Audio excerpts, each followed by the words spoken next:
What's up guys, Javier from That Racing Channel, back again for another feature at FL2K21. We're here at Bradenton Motorsports Park. Behind me we have Nth Moto with some of the baddest Vipers on the planet. These things make north of 3,000 wheel horsepower. We're gonna catch up with Aaron and the team to see what's new with these cars, but let's go ahead and take an in-depth look and give you guys a little walk around on some of the new builds here. This one in the middle here is, I believe, is the new car, and it looks absolutely insane. You just see that rear tire. This is apparently one of the purpose-built roll race, drag race cars. So we got that ET Street Radio Pro. It's that 315, so it's the biggest Radio Pro that they make. The 315, 6015.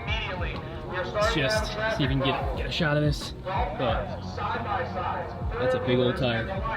I think they said this thing makes north of 3,000, probably 3,300 wheel horsepower.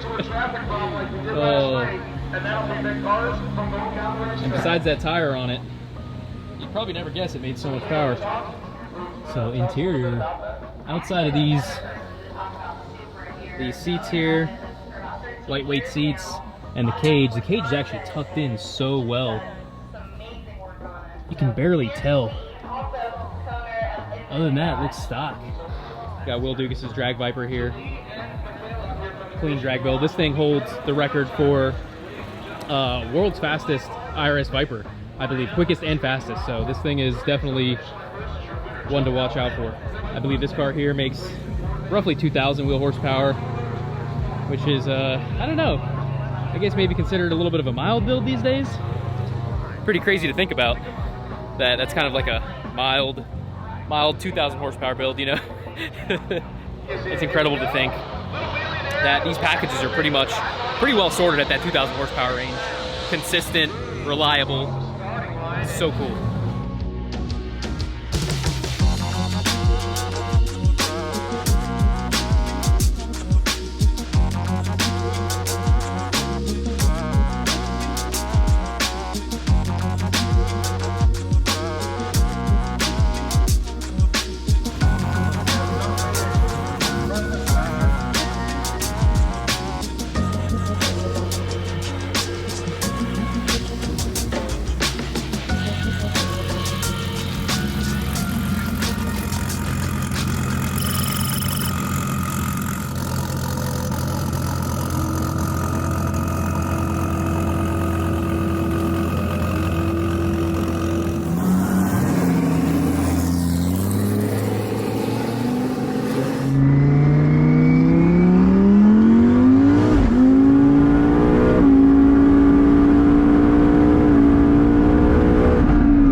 Remember, got to maintain within a one-car distance from each other.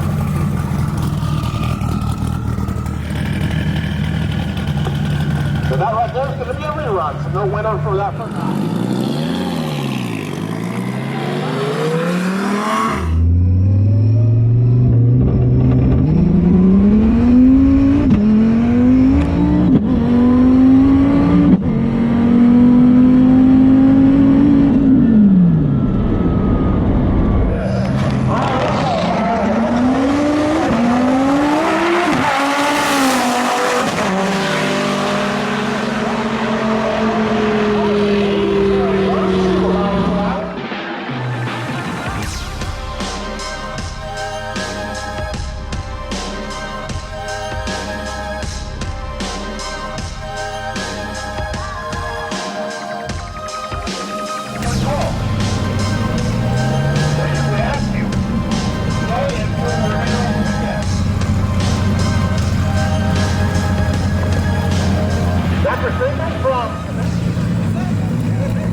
again, left lane sets pace.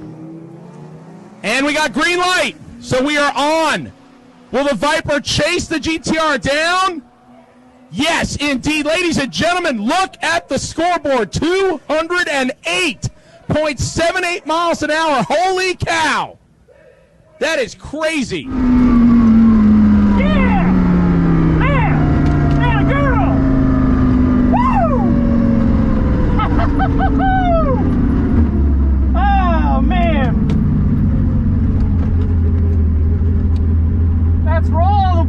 Shop. Yeah.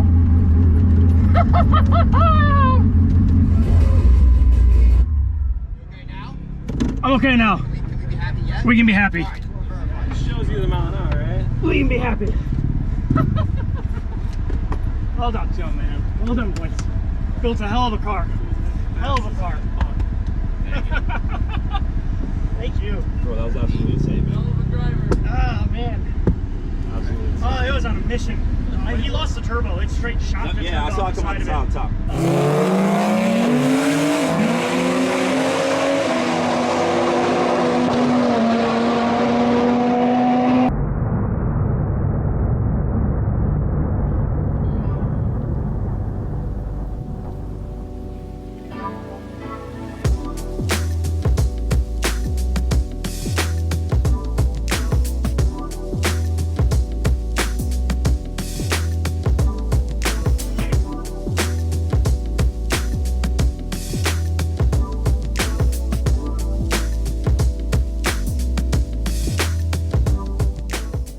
Hey guys, this is Aaron with Nth Moto. We're here out in Bradenton, Florida at Bradenton Motorsports Park for Florida 2K. We came down here for the roll race with 3 Gen 5 Vipers in total, one of which sitting next to me here ultimately became the class winner in the Outlaw class, the top tier division. 2 of the cars, great customers of ours, Adam and Rich, both of them, let's see, it would be Adam's first time at this event, Rich's second or third time, I believe. Those are both pretty well-known cars, been around for a little while, really cool combinations, very, very, very usable, kind of low maintenance, enjoy it, have a good time, but still pretty damn fast cars. Adams being what we refer to as a Delta Series combination, as kind of the upper level of what we'll do at those, making right about 2,000 wheel horsepower. And then Rich's car having just a little bit more in it, but a little bit different turbo system arrangement on there. That one has the ability to make about 2,200. They did great.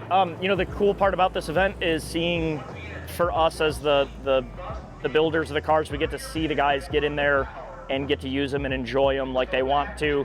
And it's incredibly rewarding to see them come back and have such a, you know, excited smile on their face and the adrenaline rush and all that stuff, and get to make a cool rip in a safe environment like this, which is great. Adam ended up going a best of 182 miles an hour in competition. Unfortunately, that was against the third car we brought, which we now affectionately call Kratos. I'd like to say that we as a company tend to usually do a pretty good job of having things kind of tested and sorted out and before we ever come to an event. And in this case, this car is very, very fresh. We just dynoed it last week. It's a really neat car in that it's one of the first times that we've had a Gen 5 customer kind of take the shackles off a little bit. The primary intent of this thing is to go fast and go race and do well.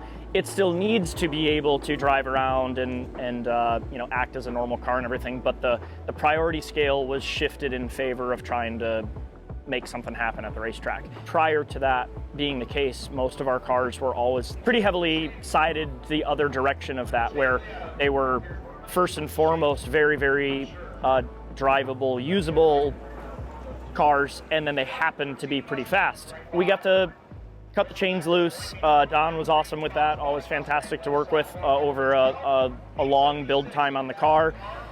And we were coming down to race and figured we'd test on Wednesday night prior to the event and see how it goes, because we unfortunately didn't get any track time prior to that, and kind of threw the dice a little bit, and it seemed to work okay. And so we kept going. If you guys know of Juggernaut over here on my left, I think it was the world's most powerful Viper as far as dyno stuff. This car we've ran at think the most we ran on a dyno is made 3240 something like that. Kratos here made 3306.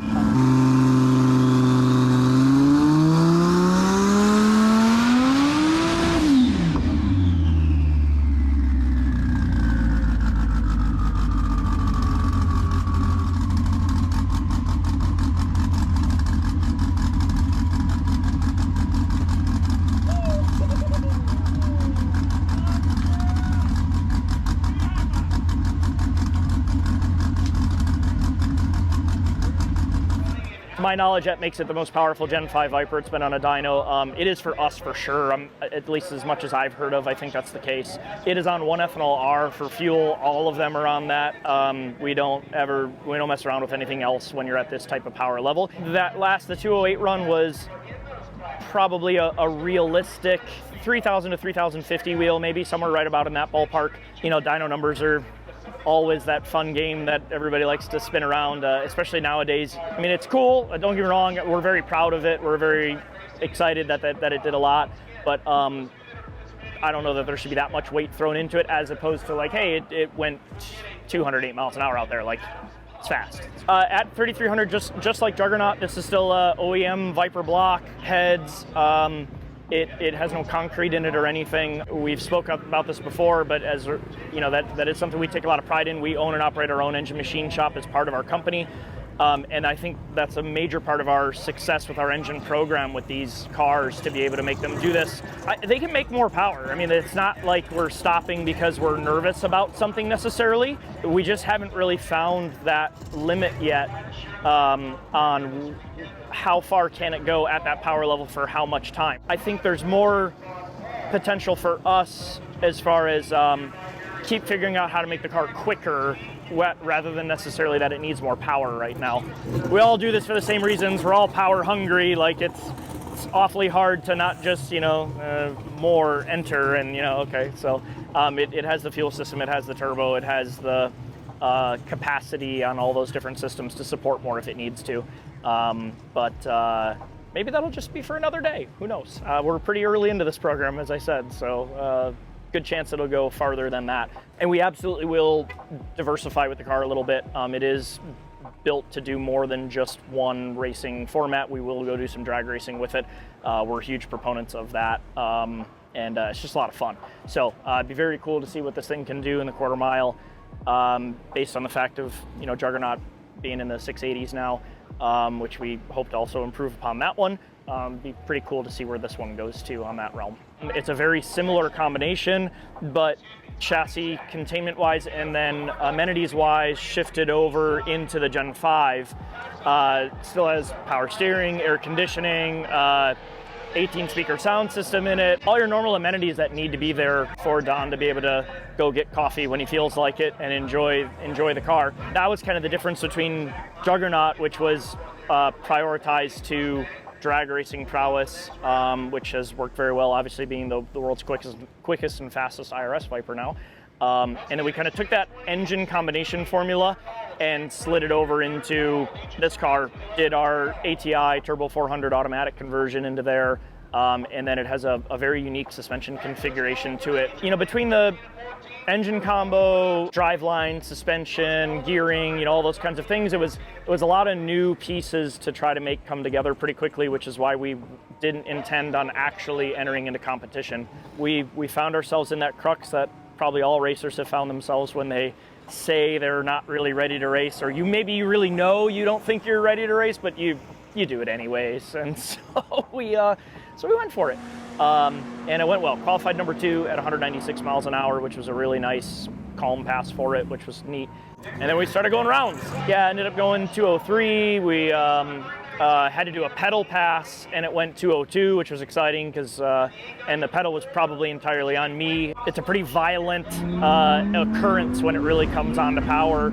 And I mean, let's be real. Like, there's a lot going on in the car in a short period of time. You know, there's a lot of really fast cars in the event. Obviously, Atier's GTR had gone 200 miles an hour prior, and the focus being like the mile per hour is significant in that it indicates power, obviously, but that doesn't necessarily mean you're going to be able to ET and get to the end of the track first. And so it all started coming together. And then in the finals, it was against a very, very fast GTR, trying to get a really good, honest, even start, even if both drivers really have the best intent going on. It's not always that simple to make it happen, especially in short run-up distances. In this case, the GTR did quite well in being a good bit out right off the hit, and that was good for him, but I quite vividly remember being at the top of first gear, getting into second, and knowing that it wasn't really going to matter at that point. And it was coming on strong, and unfortunately he ended up having a mechanical failure, I think a little bit after the 8th mile. I think it lost a turbo off there,